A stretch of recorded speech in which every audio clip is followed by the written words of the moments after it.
This better not awaken anything in me. Once again, I come to you uneducated and ignorant. Before me, I have 3 sizes of the latest Breitling Navitimer. Until now, I didn't know much about the Navi and its history. Of course, you can't ignore them. I've been seeing them in stores and on wrists my entire life. But for the first time, I'm going headfirst into the passionate and divisive world of the Breitling Navitimer. I'm in danger!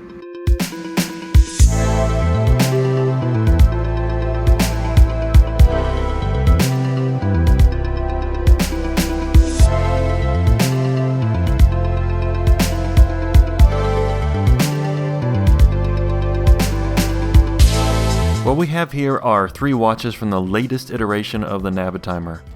These came out just weeks ago in spring 2022, and they represent the 3 different sizes available: 41mm, 43, and Big Papa 46. This is Breitling's flagship watch. It's what the brand is most known for, and it's one of the most recognizable watches in the world. It's certainly one of the most famous pilot watches ever. And this is the first redesign of the Navitimer in more than 5 years, so it's a big deal. I mean, it's a luxury watch, so when I say big deal, I mean it's a big deal to a small group of people that I'm proud and embarrassed to be a part of. In the early 1950s, the Navitimer watch was designed in collaboration with the AOPA, the Aircraft Owners and Pilots Association. It was initially only sold to AOPA members.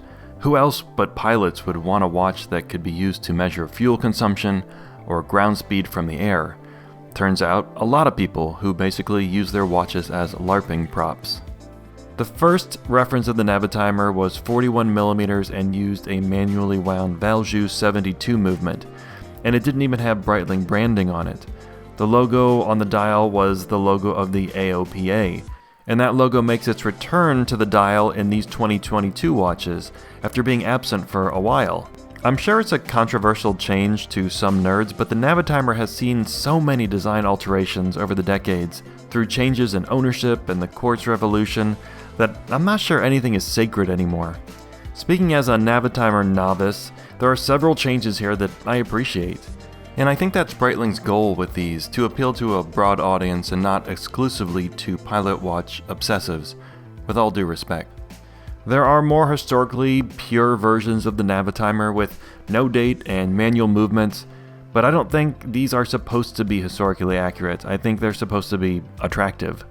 The dial colors are evidence of that push for broad appeal. Each of these 3 sizes comes in a variety of colors, including some new ones. In the 43mm alone, there's silver, silver with a red gold case, mint green, ice blue, copper, black, and black with a red gold case. And again, that's just the 43mm size. Here we have a 41mm blue, the 43mm black on a bracelet, and the 46mm blue. All 3 use the same dial layout except for the word Navitimer being directly under 1884 on the largest reference. They all have the same 30 meters of water resistance, they all use the B01 in-house movement, and they all have display backs. The 41mm references are 13.6mm thick, 47mm long, and use 22mm straps. On the strap, they weigh 90 grams and cost $9,000. They're $9,400 on a steel bracelet. The 43mm references are also 13.6mm thick, 49mm long, and use 22mm straps. On leather, the watches weigh 98 grams, and on the steel bracelet they weigh 159 grams with all the links. This configuration is $9,500, and on the leather strap it's $9,100. The bracelet is nice. Unlike on previous generations, this has some brushed elements. It has 2 half links, but no micro adjustments. Finally, the 46mm references are 13.9mm thick, 52mm long, and use 24mm straps. On leather, they weigh 114 grams, and on a bracelet, they weigh 186 grams. On a strap, they cost $9,200, and on a bracelet, $9,600. My wrist is 18 centimeters around. That's just over 7 inches, or 3.25 times 10 to the negative 5th nautical leagues, and I can certainly wear any of these sizes. One aspect keeping all of these watches wearable are the relative thicknesses. All of these being under 14mm is pretty good for an automatic chronograph with a display back. There are other large pilot watches from other big brands which are time only, not even chronographs, and that are noticeably thicker than these watches. Because the external bezel rotates an internal bezel, high water resistance is nearly impossible here. And because that water resistance is impossible to begin with, the cases can be slimmer since they won't need to withstand much positive atmospheric pressure. And the B01 movement isn't terribly thick either, nearly a millimeter thinner than a Valjoux 7750 at least. This fully in-house movement uses a column wheel and vertical clutch, and has a 70-hour power reserve, which is impressive. Like all movements in modern Breitlings, the B01 is certified as a chronometer by COSC, so it's accurate to at least -4 to +6 seconds per day. And it's a good-looking machine too. The previous generations of automatic Navitimers also used the B01 movement, but they featured a date window at 4:30. This generation places the date at 6 o'clock. And all the references have matching date wheel colors so as to be as inconspicuous as possible. The smaller the watch, the more the date aperture cuts into the subdial's slope. But even on the 41mm watch, I find this a really handsome date, which is more than my wife could say about me. 41mm in diameter, 43, 46.